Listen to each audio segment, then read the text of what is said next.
እና በጣም ጥንቃቄ አስፈላጊ ነው። እና አንዳንድ ጊዜ ብዙሃን አባቶቻችን እባካችሁ ሚዲያ ላይ ወጣችሁ የምትናገሩት ነገር ጥንቃቄ አድርጉ። ሳታስቡት ለመናፍቃን ግብአት እንዳትሆኑ። እነሱ የሚፈልጉት ይሄንን ነው። በቃ ከመሞት ርስታችሁን ከመውሰድ ወይስ ማተብ ከመበጠስ ይሏቸዋል። ቤተ ክህነቱ አይደርስላቸው፣ ጳጳሱ አይደርስላቸው፣ ሀገረ ስብከቱ አይደርስላቸው፣ ምን አይደርስላቸው፣ ምንም ማድረግ አይችሉም። ከአረብ ሀገር መጥቶ እስላም እንዴት እንደሚቀማቸው ተመልከት። ኢትዮጵያ ምድር ላይ ጉግል አንድ የሰራው ጫማ አለ። ምንድነው የሰራው ጫማ ከተባለን ቶኪንግ ሹ ማለትም የሚያወራ ጫማ ነው የሰራው። የሚያወራ ጫማ ኤቭሪ ሲንግል። ሰላም ጤና ይስጥልኝ። እንዴት አደራችሁ? እንዴት ዋላችሁ? እንዴት አመሻችሁ? አምላክ አበው ቅዱስ እግዚአብሔር ስሙ ዛሬም ዘወትርም የተመሰገነና የተወደሰ ይሁን። በድጋሚ ተመልሼ መጣሁ። በተለይ ደግሞ ከአቡነ ኤርሚያስ ጋር በተገናኘ እየተነሱ ያሉ ነገሮች ጥሩ አይደሉም። አቡነ ኤርሚያስ እያነበቡ ያሉ መጽሐፍት የማን ነው? የቤተ ክርስቲያን እሱ የመናፍቃን የተሐድሶ የሚለውን ነገር እያወዛገበ ይገኛል። ይህን የተባለበት ምክንያት ደግሞ ወንድማችን ዲያቆን ዘማርያም ያነሳው ሀሳብ አለ። እሱን እንመለከተዋለን። ወንድማችን ዘመድኩንም ያነሳው ሀሳብ አለ። በተለይ ደግሞ ከወቅታዊ ጉዳይ ጋር ተገናኘ እናነሳቸዋለን። አህዛብ አሁንም መዋሸታቸውን እንደቀጠሉ ናቸው። ሙስሊሞችን ተመልሰው እንደ ኦርቶዶክስ አድርገው እያቀረቡ አስልመናል እያሉ ድራማቸውን እየሰሩ ይገኛሉ። ታዲያ ይሄ ቪዲዮ ለብዙዎች እንዲደርስ ሼርና ላይክ ማድረጋቸውን አትርሱ። ቢያንስ 1000 ላይክ እንደማትነፍጉኝ ተስፋ አድርጋለሁኝ። ከአባታችን ከአባ ገብረ ኪዳን እንጀምር። ጊዜ የምግብ ሽታ የሚያመጣ ይገርማችኋል። ጾም ሸቷችሁ የማያውቀው ሻይ ጠዋት ነው የሚሸታችሁ። የጾም ዕለት መልክ የስስት ሰይጣን የሚባል አለ። የስስት ሰይጣን የሚባለው ብሉ ብሉ የሚልና በጾም ጊዜ የምግብ ሽታ የሚያመጣ ይገርማችኋል። ጾም ሸቷችሁ የማያውቀው ሻይ ጠዋት ነው የሚሸታችሁ። የጾም ዕለት መልክ ታይቶ የማይታወቅ ጓደኛ የዚህ ያለት ምሳ እንብላ እያለ ሊመጣ ይችላል። ይህን የሚያመጣው የስስት ሰይጣን ነው። በሰዓቱ ቢቀርብልን የማንበለውን ያደረ ወጥ ማልዳ እንድንበላው ያደርግ። እንዲህ የሚያደርግ ማን ነው? የስስት ሰይጣን ነው። ለዚህ ነው መጽሐፈ መነኮሳት ምግብ አትርፈህ ከበዓትህ እንዳታሳድር የሚለው። የስስት ሰይጣን ማለዳ ብላው ብላው ሊያሰኝህ ይችላል። ማስጎምጀት ነው። በቃ ማጓጓት፣ ታንቄ ልሙት የሚያስብል ብሉ ብሉ ብሉ። እንደው ምግቡን ጨርሶ ሲጨርስ ንጉሠ ነገሥትነት የሚሾም የሚያስመስል የሚያጓጓ ሰይጣን አለ። ያንን ካሸንፋችሁ የመላእክት ዘመዶች ትሆናላችሁ። ከዚያሳ ዳንኤል ጾመ፣ ቅዱስ ገብርኤል መጣ። ምን አለ? ዳሰሰኝ ከንፈሬን አለ። ምን አደረገ? ጥበብ ገለጸልኝ። የ490 ዓመት ማህተም ተረጎመለት። ትንቢት ተረጎመለት። ምስጢር ነገረው። ልብ ሰጠው። አሁን ልብ ያጣነው ጾም ትተን ዳንኤል ጾመና ነቢዩ ምንድን ያለው? ቅዱስ ገብርኤል ለዳንኤል ምንድን ያለው? መጻይኩ ከማለቡከ ወዜኑ ከጥበበ ጥበብ ልነግርህ፣ ልብ ልሰጥህ፣ ማስተዋል ልነግርህ መጥቻለሁ። አሁን የምንዘነጋ መጽሐፍ እየተመለከትን እንቅልፋችን የሚመጣ ማስተዋል የማንችል የተሰበክነው ስብከት እዚሁ እንደ ቆሎ ረግፎ የሚቀር ቤታችን አንጠልጥለ ነው እንዳኔል የሚያደርግ ምንድን ነው? ስለማንጾም ነው። አባታችን አባ ገብረ ኪዳን እግዚአብሔር አምላካችን ረጅም ጤና ጋር ይስጥልን። እንግዲህ የጾም ጥቅም የምንመለከትበት ነው። አብይ ጾም ላይ ማርለ ገና የመጀመሪያው ቀን የጅማሩ ላይ ያለ ነው እና ጥቅሞቹን የምናይበት ቢያንስ ስላልተጀመረ ገና በደንብ ሰላማወቀ አንዳንድ ሰው ወጣ ገባ ያለ አቋም እንዳይኖረው የጾም ጥቅም እባካችሁ በጣም ብዙ ነው እና እንጹም። እንግዲህ አቡነ ኤርሚያስ እንግዲህ በቅርቡ አንድ የተናገሩት ንግግር ሚዲያ ላይ እየተላለፈ ነበረ። በተለይ ደግሞ መርቆሪዎስ ጋር በተገናኘ የሚነሱ ጥቅስ ነው። ይህ ጥቅስ ሐሰት እንደሆነ ቤተክርስቲያናችን ቢሆን በአዋጅ በአቋሟ ደረጃ ያወጣችው መመሪያም ጭምር እንዳለ ወንድማችን ዲያቆን ዘማርያም አጋርቶ ነበርና ከዛ መካከል ይሄን ላሰማ እና በጣም ጥንቃቄ አስፈላጊ ነው። እና አንዳንድ ጊዜ ብዙሃን አባቶቻችን እባካችሁ ሚዲያ ላይ ወጣችሁ የምትናገሩት ነገር ጥንቃቄ አድርጉ። ሳታስቡት ለመናፍቃን ግብአት እንዳትሆኑ። እነሱ የሚፈልጉት ይሄንን ነው። በቃ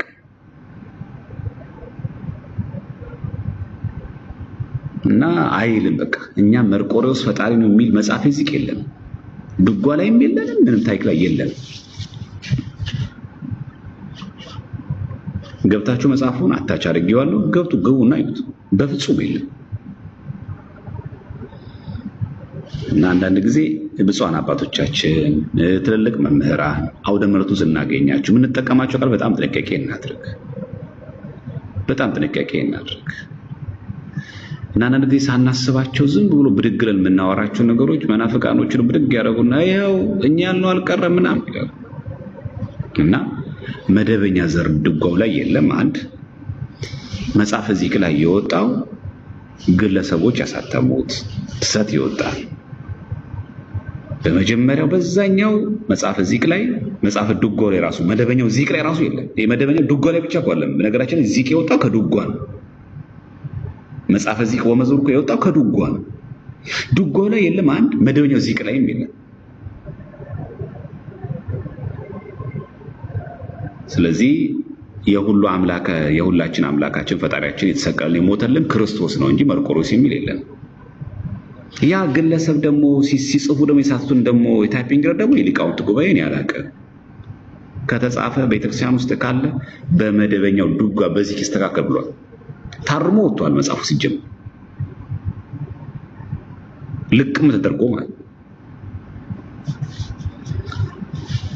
እና ኮሚቴ ራሱ ተደራጅቶበት ማለት ነው። ስለዚህ አንዳንድ ጊዜ ብፁዓን አባቶች ስናወራ ጥንቃቄ በጣም እናድርግ። ከ22 ዓመት በኋላ ሰው እንዴት ያወራል? ኦፊሻሊ ከተመለሰ በኋላ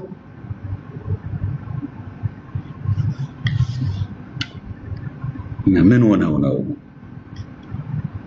ጥንቃቄ በጣም ማድረግ አለባችሁ። ሰማዕቱ ቅዱስ መርቆሬዎስ ሰማዕት ነው፣ ፍጡር ነው፣ አለቀ። በቤተክርስቲያናችን መርቆሬዎስ ተሰቀለልን፣ ሞተልን የሚል ትምህርት የለንም፣ ኖሮንም አያውቅም። የሊቃውንት ጉባኤ ያለውም ይሄንን ነው። እንዲህ የሚል ነገርኛ የለንም፣ እንደዚህ አይነት አስተምሮ የለንም ብሎንም አያውቅም። እንደዚህ ከተደረገ ደግሞ ቤተክርስቲያናችን የራሷ ምላሽ አላት፣ የራሷ አስተምሯል። ያን መከተል እንግዲህ ከአቡነ ኤርሚያስ ጋር በተገናኘ አላቅም ስልጠናዎች እየሰጡ ያሉት ተከታታይ ስልጠና እየሰጡ ነው። ነገር ግን ወይ የሚያነቧቸው መጽሐፍቶች ወይ ደግሞ ከሳቸው ጎን ሆኖ በርቱ የሚላቸው አካል ምናልባት ወዳልሆነ ነገር ጥላቻ እንዲመጣባቸው እንዲገሰጹ ጭምር እያደረጉ ያለ ይመስለኛል። እና ይህ እንግዲህ 1996 ዓመተ ምህረት ላይ እውቁ ኢያሱ ቱኬ እንዳያስተዋቸው ንቁባቸው በሚል መጽሐፍ የወጣ ነው። ይሄን የምትመለከቱት ማለት ነው። ክፍል 2 ላይ ይህ ከቅዱስ መርቆሬዎስ ጋር በተገናኘ ዚቅ ላይ በሚመለከት ጉዳይ ላይ የቀረበውን ጉዳይ ማረሚያ ሰጥተውበት እንዲህ አይነት ትምህርት እኛ የለንም ብለው በግልጽ አማርኛ ሀሳብ እንዳያስቷችሁ ተጠንቀቁ ብለው ባወጡት ላይ እንግዲህ ማለት 1996 ላይ የወጣ በቅዱስ ሲኖዶስ በሊቃውንት ታይቶ የወጣ መጽሐፍ ነው። ይሄ ማለት ከ22 ዓመት በፊት እንግዲህ አሁን እንደ አዲስ አቡነ ኤርሚያስ አንስተው ነገሩን መናፍቃን በሚተቹት መልክ ማቅረቡ በጣም ስህተት ነው እና ከአቡነ ኤርሚያስ ጋር ያሉ አካላት እነማን ናቸው፣ ምን አይነት መጽሐፍት እየጋበዟቸው ነው፣ ምን አይነት መጽሐፍት እያስነበቧቸው ነው የሚለው ነገር እኔ በጥንቃቄ ቢታይ ቢመከርበት ጥሩ ነው ብዬ አስባለሁ። አንድ ሁለት የእስልምና ጉዳይ እንመልከትና ወደ ዘመድኩን ጋር እንመጣለን። ያነሳው በጣም ጥሩ ሀሳብ አለ። እሱ እንግዲህ ሙስሊሞች እናውቀዋለን። በተለይ ደግሞ ይሄ ሁሱ የሚባለው ሰው በቃ ሁሌ አሰለምኩኝ የሚል ሰው ነው። እስቲ የሚያሰማቸው ሰዎች እናያቸው።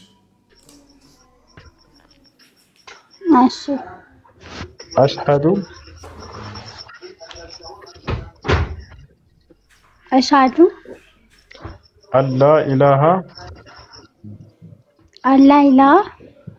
እንግዲያውም ፕሮፋይል ውስጥ ሊገባ ነው። ፕሮፋይል ውስጥ ሲገባ ይሄ 2025 ወላ ተቁለን ቁል ላሁመ ዱንያ ላይ ያለ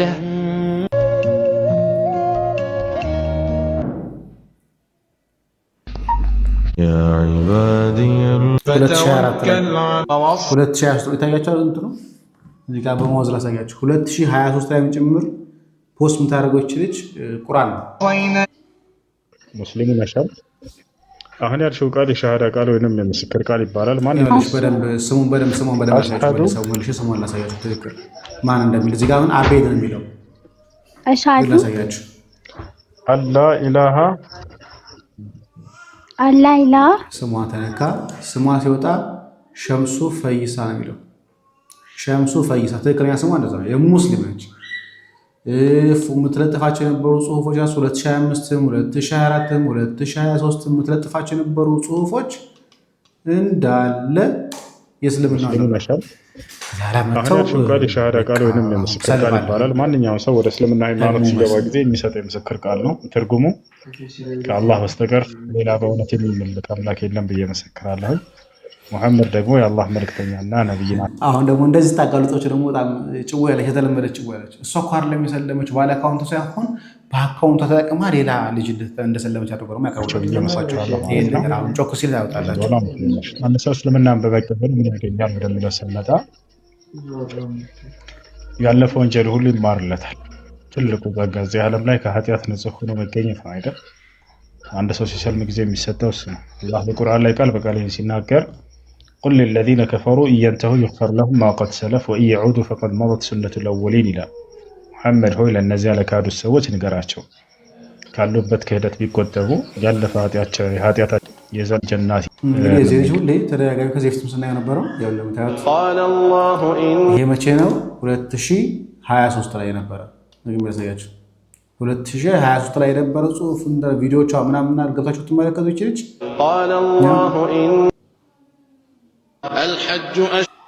የማት ከሁለት ዓመት በፊት የራሱ የሁሱን ቪዲዮ ጭምር አላት። ከዛ እንደዚህ ስታፋጧቸው ደግሞ ምን አይነት ነገር ይመጣሉ። እሷ እኮ አይደለችም ባለ አካውንቷ እኮ አይደለችም አካውንቷ ተጠቅማ ግን ሌላ ሴት መታ ክርስቲያን ሰልማ ነው ይላል። ለመድ ነው እንደዚህ አይነት ጨዋታ። በነገራችን ላይ ሁሱ የተለመደ ነው። ሙስሊም ትንሽ ቆይና መቶ ይሰልማል። ሙስሊም ቆይ ይሄ ብቻ አይደለም። በነገራችን ላይ ቲክቶክ ላይ ውር የሚሉ በጣም የሆነ ዩኒክ ጥያቄ ያስነሱ የሚመስሉ እግዚአብሔርን ቻሌንጅ ያደረጉ የሚመስሉ ሰዎች ጠብቋቸው። ትንሽ ቆይቶ ሙስሊም ታውቋቸዋላችሁ። አሁን 3 ሰዎች 4 ሰዎች አሉ። ባለፈው አንደኛው ሰለምኩኝ አለ። ያስታውቃሉ ጠባያቸው። አሁን ደግሞ ሴት አለች። ከዛ ደግሞ አንድ ደግሞ አለ። አንድ ኤቲስት ነኝ ብሎ መጽሐፍ ጽፍ ያለው አክሊል የሳቀበት ማለት ነው። ሰው ጠብቆት ሙስሊም ነኝ ይላል። ትንሽ ቆይቶ ሰላም አለይኩም ወራህመቱላሂ ወበረካቱ። ሙስሊም ወንድሞች እንዲሁም ክርስቲያኖች ሰላም ብለናል። እስቲ ይህን ቪዲዮ ተመልክተን እንመለስ። Google has launched a beta shoe, and they're using an Adidas tennis shoe that looks just like this particular tennis shoe, but it has a speaker on it, and it has a computer processor built in to translate your movements into audible voices that you will hear. We have a clip that can explain this. Let's roll the clip so everybody can take a peek at this. ያው እንግዲህ ቪዲዮውን እንዳያችሁት ነው። ምንድነው ቪዲዮ የሚያወራው? በማርች 2013 ጉግል አንድ የሰራው ጫማ አለ። ምንድነው የሰራው ጫማ ከተባበልን ቶኪንግ ሹ ማለትም የሚያወራ ጫማ ነው የሰራው። የሚያወራ ጫማ ኤቭሪ ሲንግል የሰውየው ሙቭመንት የሚነግረውና ከሱ ጋር ኢንተራክሽን የሚያደርግበት ሁኔታ ነበረ ያሳየን ማለት ነውና በጣም የሚገርም ነው። ይሄ ለኛ አዲስ ነገር አለን በነገራችሁ ላይ ማለት ነው። ምክንያቱ ከተባለ እኛ ያው ሐዲስ ላይ የምናውቀው ነገር ነው። ነብያችን ሰለላሁ ዐለይሂ ወሰለም ጃሚዕ ትርሚዚ 2181 ላይ ምን ይላሉ? ወሐታ تكلم الرجل عذبة صوته وشراكنا عليه አሉ። እና ሰዓቲቱ አትቆምም ምን እስከሚያደርግ ድረስ ጫማው እስከሚያናገረው ድረስ አሉ ነብዩ ሰለላሁ ዐለይሂ ወሰለም ጫማው።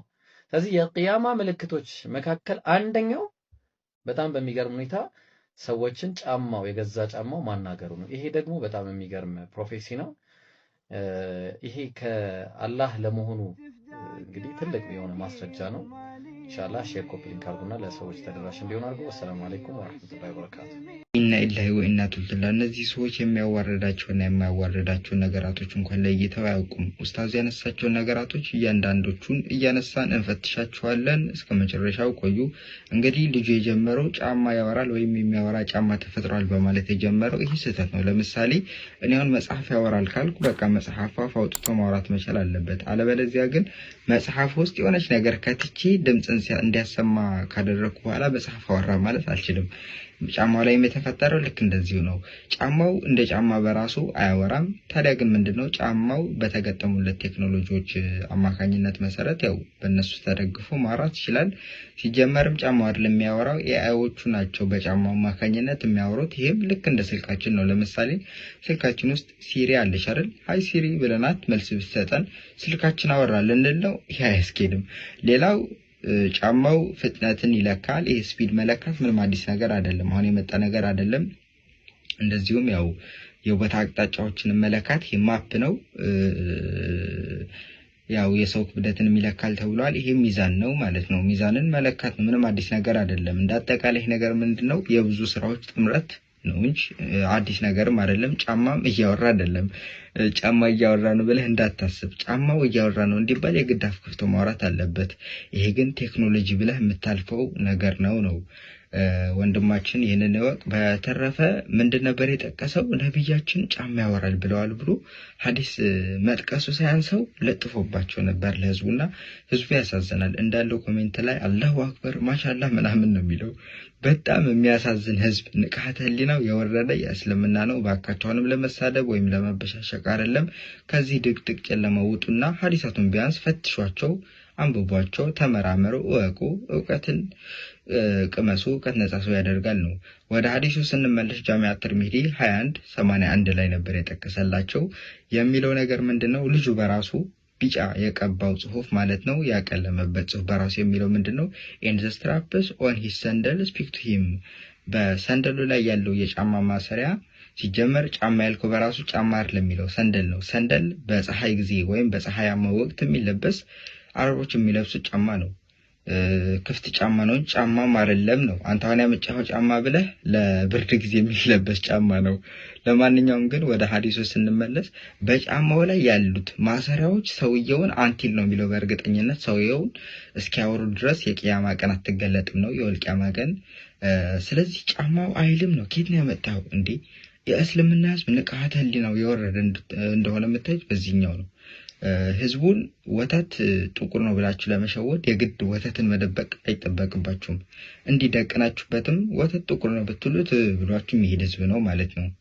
ያው ብዙ ጊዜ ተናግረናል። ውጡና ሐዲሳትን አንብቡ፣ እወቁ፣ ተመራመሩ፣ ይጠቅማችኋል። በተረፈ ሐዲስ ውስጥ በራሱ ጭን እንደሚያወራ ይናገራል። ጭን ያወራል። እንዴት ነው? ስልካችሁን ጭናችሁ ላይ ለጥፋችሁ ወይም አስራችሁ ከዛ ሃይ ሲሪ ብላችሁት ሲሪ መልስ ይሰጣችሁ ወይም ስትሰጣችሁ ከዛ ጭናችን አወራ ልትሉን ነው? አስቂ ነገር ነው ማለት ነው። አስቂ ነገር ነው፣ የማይሆን ነገር ነው። ስለዚህ ባካችሁ ህዝባችሁን አታደንቁሩት። ኡስታዞች አትቅጠፋቷሹ። አለይኩም ሰላም። እናመሰግናለን ወንድማችን። ጧር ጎና ባላሽ ላይ በቃ ሙስሊሞች የምታስታውሱ ከሆነ የሆነ ጊዜ ላይ አንድ ሴት ቁራን ረገጠች ተብሎ የሆነች እንስሳም ሰው ማትመስል ነገር ብዙ ጊዜ ያዛወሩ ነበር ሙስሊሞች። ያን ነገር የሆነ ጊዜ ቼክ አደረኩትና ምንድነው ይሄ ነገር? ቼክ ሳደርገው ለካስ ሙዚየም ላይ የተሰራ ቅርጻ ቅርጽ ነገር ነው እና እሱን ፎቶ አንስተው አንዲት ሴት ቁራን በመርገጧ ምክንያት ወደ እንስሳነት ተቀየረች ብሎ በጣም ብዙ አወዛግቦት እንደው ሙስሊም ሳያደርጉ አይቀርም ሙስሊም በዛ ምክንያት። አሁን ደግሞ ጉግል ጫማ አወራ፣ ጉግል የሰራው ካምፓኒ የሰራው ጫማ አወራ። ስንት አሞኝተው ታጃጅለው ይሆን በክርስቶስ ዘመድም ጋለብን። ይሄንን ልብ ብላችሁ ያዙ። ተመለከቱ። እነዚህ ሙስሊሞቹ መንግስታቸው የእስላም ነው። አብይ አህመድ ራሱ እስላም ነው። እንደገና ስርዓቱ የእስላም ነው። ከዛ ከሳውዲ መጥተው ከመሞት ርስታችሁን ከመውሰድ ወይስ ማተብ ከመበጠስ ይሏቸዋል። ቤተ ክህነቱ አይደርስላቸው፣ ጳጳሱ አይደርስላቸው፣ ሀገረ ስብከቱ አይደርስላቸው፣ ምን አይደርስላቸው፣ ምንም ማድረግ አይችሉም። በቃ ከአረብ ሀገር መጥቶ እስላም እንዴት እንደሚቀማቸው ተመልከት። ኢትዮጵያ ምድር ላይ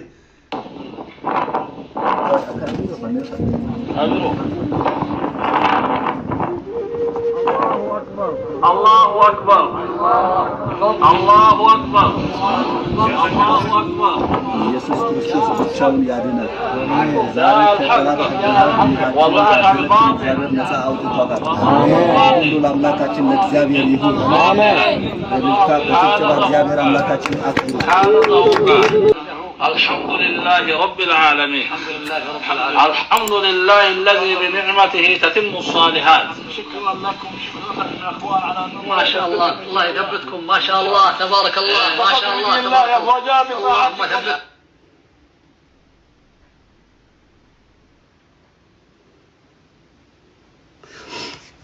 ያውን ሲኖዶሱን አያነጋግርም። ይሄን ማህበራቱን አያነጋግርም። ሰባኪያን ወንጌሉን አያነጋግርም። ከአሜሪካ ኢትዮጵያ በሳምንት ሁለት የሚበሩ ከጉድጓድ ያወጣቻቸው ቤተክርስቲያን አይቆጫቸውም፣ ያያገባቸው። እነሱ ድህነታቸውን ተራግሞ ሄደውባታል። ለምን ብሎ የሚጠይቅ እንዴት ብሎ የሚጠይቅ የለም የለም የለም የለም። ቱርክ መጥቶ ይፈንጭብን፣ ሳውዲ አረቢያ መጥቶ ይፈንጭብን። የሚፈንጭብን በገዛ ርስታቸው በገዛ መሬታቸው ላይ ጠባቂ አጥተው ህግ የሚጠብቃቸው አጥተው ማተባቸውን ይበጥሱ።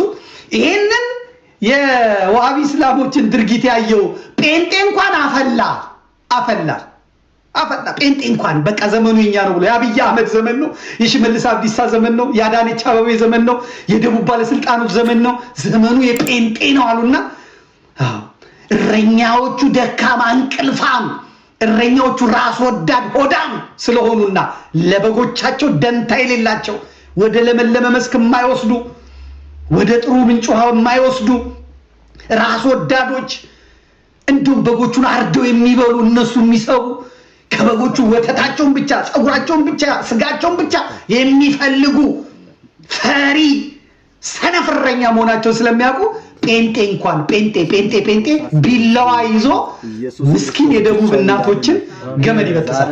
ይህንን ልብ ብላችሁ ይሉ። ህግ ቢኖር ፍትህ ቢኖር፣ ምክንያቱም ዳኛው ጴንጤ ነው፣ አቃቤ ህጉ ጴንጤ ነው፣ ፖሊሱ ጴንጤ ነው። በጭብጨባ እግዚአብሔር አምላካችን አክብሩ። ብትከሱ የሚመጣ የለም፣ ግን መጋፈጥ ይቻል ነበር። አሁን እቺ ምስኪን ልጅ እንደሚያደርግ ከመጀመሪያው ጀምርለት ከመጀመሪያው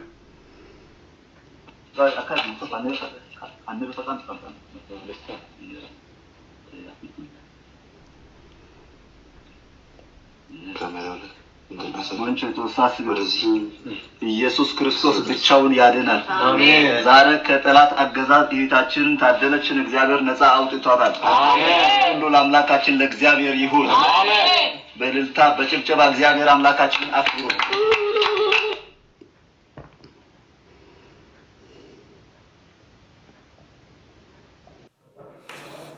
ይሄ ማለት ትናንትና ወዲያ ታሳያቸው የነበረው ማለት ነው። ማህተብ አንገታቸውን እየበጠሱ አሳቀዋት፣ ልጅቷ ሴትዮዋን አሳቀዋት ሲያደርጉ የነበረውን ነገር ማለት ነው። ለማንኛውም ያው እረኛ ያጣ ህዝብ ስለሆነ መንጋ ስለሆነ ማድረግ አንችልም።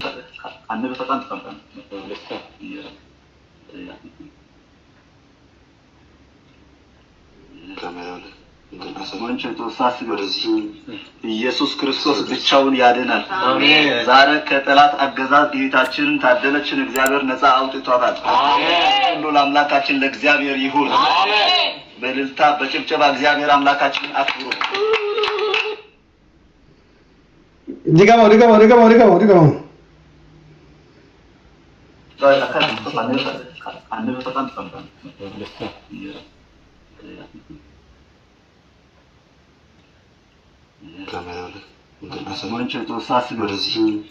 ኢየሱስ ክርስቶስ ብቻውን ያድናል። አሜን። ዛሬ ከጠላት አገዛዝ እህታችንን ታደለችን እግዚአብሔር ነፃ አውጥቷታል። አሜን። ሁሉ ለአምላካችን ለእግዚአብሔር ይሁን። አሜን። በእልልታ በጭብጨባ እግዚአብሔር አምላካችን አክብሩ።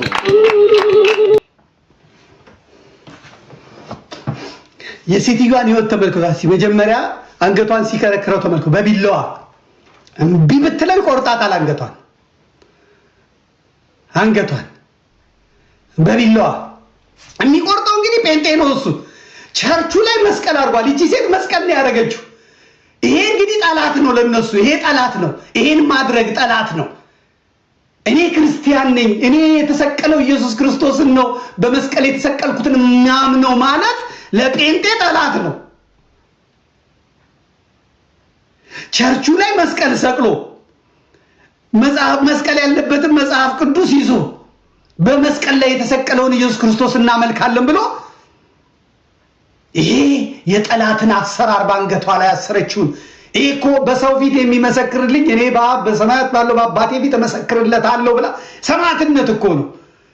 ደረት ከፍሎ ከአሕዛብ ካላመነ ካልተጠመቀ የምለየው እኔ ክርስቲያን ነኝ፣ በግብፅ ደግሞ በመነቀሱላ ጭምር እኔ ክርስቲያን ነኝ። ይህን በጥሶ ከጠላት አሰራር በቢላዋ ተመልከቱ። ይህኔ ባል የላትም። የልጇን ፊት ተመልከቱት። ያለችበት ቤት ያስታውቃል። ጭንቀቷን ተመልከቱት። ልጇን ተመልከቱት። እርግጠኛ ነኝ ደቡብ ነው ይሄ። ወይ አቡነ ኤልያስ ሀገር ነው፣ ወይ አቡነ ይስሐቅ ሀገር ነው፣ ወይ አቡነ ማን አንዱ ሀገር ነው። ይቺ እናት ይቺ ምስኪን ከተበጠሰ በኋላ እንኳን ቀስ ብላ ለልጇ መስጠት ነው የፈለገችው። አምጣ ብሎ ነው የሚቀበሏት። ልብ ብላችሁ ይዩት።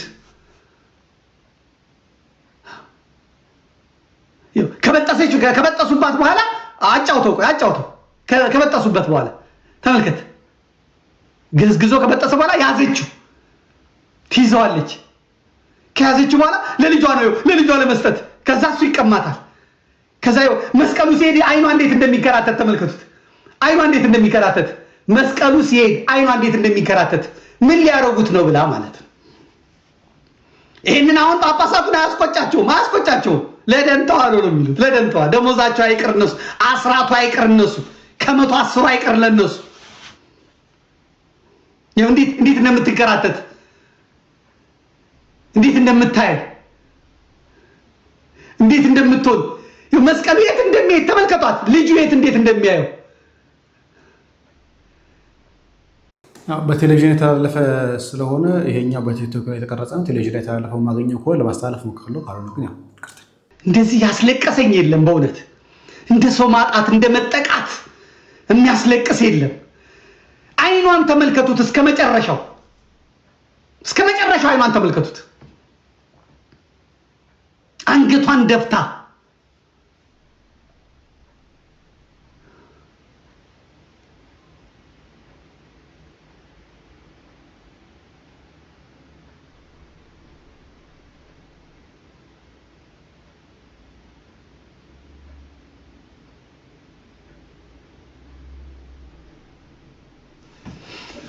ይሄንን የምታውቁ ሰዎች ልጅቷን የምታውቁ ሰዎች ብታገናኙኝ ብዬ ለጥፌ ነበር። አንድም ሰው የምታውቋት ካላችሁ አገናኙ ብያለሁ።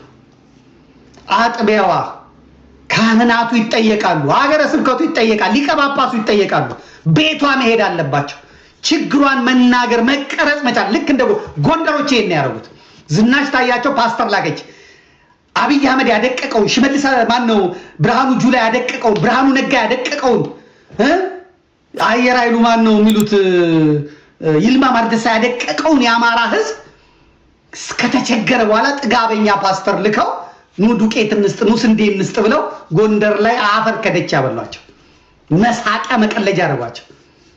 ጎንደሬ ጀግንነትም ከጥበብም ጋር ስላለበት ጓለ ይሄ ትክክል አይደለም። ምን አይነት ስርዓት ነው የሚሰራው? ምን ማለት ነው ይሄ? ማህበረ ቅዱሳን ካሜራውን ይዞ ሄደ። አማራ ነው እዛ ጎንደር ነው ሄዶ እናቶችን ምን ሆናችሁ ነው ከነክራችሁ አሁንም ክራችሁ ነው ያለው እንደዚህ ሆነ እንሄድ ነው ችግራችን እንደዚህ ነው ያሉን። እኛ ክርስቲያን ነን እንረዳችኋለን ብለው ጠሩት። ከዛ በኋላ ልጄ ሲወድቅ እኔ ተነስቼ ሄድኩኝ። ልጄን ላመጣ ስለ እኔን የሚያዙኝ ጣሉ። ያው ባለፈው ሳምንት ሰምታችኋል። በአንድ ያስቆሙት በአንዴ ስለተቸገርኩ ነው እምበላው ስላጣሁ ነው አሉ። በረሃብ ከመሞት በሰይፍ መሞት ይሻላል። እውነት ነው። እነሱ በፕላን ነው እየሰሩ ያሉት እና አብይ አህመድ በፕላን ነው እየሰሩ ያሉት። ሰሜኑን ትግሬን፣ ሰሜኑን አማራን ድቅቅ፣ በኦሮሚያ ያለውን ኦርቶዶክስ ድቅቅ ዝርፍ በሸኔ አዘርፈው ዜሮ አስገብተው አድቀውታል። ይህን የደቀቀ ህዝብ ደግሞ ሃይማኖቱን ለማስቀየር ማዕተቡን ለማስበጠስ ይመቻል። ጊዜው የነሱ ነው፣ ዘመኑ የነሱ ነው። በዚህ በኩል የኦሮሞ እስላም፣ በዚህ በኩል የደቡብ ፔንቴ የኢትዮጵያ ቤተክርስቲያን ላይ በዚህ ሁኔታ ይጫወታል። ይሄ ማን ችግር ነው? ይሄ ማን ችግር ነው? ይሄ ማን ችግር ነው? ንገሩ። ቲክቶክ ላይ ያላችሁ ተዋቸው። የሚሳደቡትን ሰዎች ተዋቸው።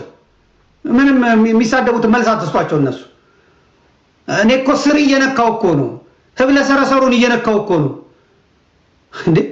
እኔ እኮ አከርካሪውን እየመታውት እኮ ነው፣ አከርካሪውን እየመታውት እኮ ነው፣ የመታውት እኮ ነው። እና ካልተንጨረጨረ ካላበደ እያፈረስኩት ሴራውን እያፈረስኩት እኮ ነው። ካልተሳደበ እንዴት ይውጣለት? የእስላም ስም ያለው ካለ የእስላም ስም ያለው ካለ እሱን ፎይል ይዘዝበት፣ ፎይል ይዘዝበት። የጴንጤ ስም ያለው ካለ ደግሞ እነ ዘማርያምን ይዘዝበት። እዛ በቤታቸው ይሄዱ። እዚህ ጋር እኔ ያለሁት ሴራውን፣ ተንኮሉን፣ መመታታችንን፣ መሸነፋችንን፣ መድቀቃችንን፣ እረኛ ማጣታችንን እሳት ነው እየለቀኩበት ያለሁት። ለምታይ ለምትሰማኝ በየቤት ለተጎለትክ ሌሎች ቀይረው ሚኒስትር ይሆኑ አሉ። አሜሪካ አምባሳደር ምንትስ አምባሳደር ይሆናል ማተቡን አስበጥሰው። አዳነች አቤቤን እኮ ዝናሽ ታያቸው ናታ ማተቧን አስበጥሳት አሁን የአዲስ አበባ ከንቲባ ያስደረገቻት። ዝም ብሎ አይገኝም። ዝም ብሎ አይገኝም። ስንቱ ነው አሁን ሃይማኖቱን የቀየረው? እመቤቴ አንቺ ታውቂያለሽ፣ እግዚአብሔር አንተ ታውቃለህ። ሃይማኖት የተዋደ ታውቂያለሽ። ግን እንዴት ነው ልጆቼ እንዴት ላሳድግ? ስርዓቱ እንዲህ ካልሆነ ስራ የለም፣ እምነት የለም፣ ወጥቶ መግባት የለም፣ መነገድ አይቻልም። እንዴት እንሁን ብለው ስንቶች ናቸው ወጣቶች መውጣት መግባት ያልቻሉ። ፖሊሲ ተቀርጾ ስርዓት ተቀርጾ ይሄንን በመጋፈጥ መናገር አለብን። ሌላው ቢፈራ እኔ አንዴ በስብሻለሁ መናገር አለብኝ። እኔ በስብሻለሁ። የበሰበሰ ዝናብ አይፈራም። ስለዚህ መጥቶ የሚሳደበውን አትመልሱለት፣ ይውጣለት፣ ይሳደብ። እናመሰግናለን። በነገራችን ላይ አባቶቻችን ልጆቻቸውን ከረሱ ቆይተዋል። ልጆቻቸውን ከዘነጉ የት እንዳሉ እንኳን አያውቁም፣ የት እንደሚውሉ እንኳን አያውቁም። በየአብያተ ክርስቲያናት ምን አይነት ትምህርት እየተሰጠ እንደሆነ እንኳን አይከታተሉም። በሊቃነ ጳጳሳት ደረጃ ቤተክርስቲያን የሚወቅ ሰው ታያላችሁ። ቤተክርስቲያን ያስተካከለችውን ያረመችውን መጽሐፍት እንኳን ዞር ብሎ ሳያገላብጥ ቤተክርስቲያን ተመልሶ ለመናፍቃን እንዲተቹ የሚያደርጉ አሉ አባቶቻቸው። እና አሁን ላይ እየተመራበት ያለው እየመራ ያለው አካል ለመናገር በጣም ለቤተክርስቲያን ትልቅ ፈተናዋ ትልቅ መከራዋ የሚሆንባት ይመስለኛል። እንከን ከውጭ ያለው ይልቅ የውስጥ ያለው ይበረታል። የጳጳስ ሰላይ፣ የካህን ሰላይ፣ የመነኩሴ ሰላይ ስታዩ ቤተክርስቲያን አሳልፈው ለመስጠት አኮብኩቦ ያሉ ጳጳሳትን ስታዩ፣ አኮብኩቦ ያሉ መነኮሳትን ስታዩ፣ አኮብኩቦ ያሉ ሰባኪያነ ወንጌልን ስታዩ አንዳንዴ ያሳፍራል። ወንጌል ይሄ ነበር እንዴ ጭምር ያስፈላልና ያሳዝናል። እግዚአብሔር አምላካችን በእውነት እንደዚህ አይነት ሰዎችን ልቦና ይስጥልን ወይ ደግሞ ጠርጎ ያውጣል። ቻው አምላካችን ቸር ያገናኘን። ቸር ቆዩ።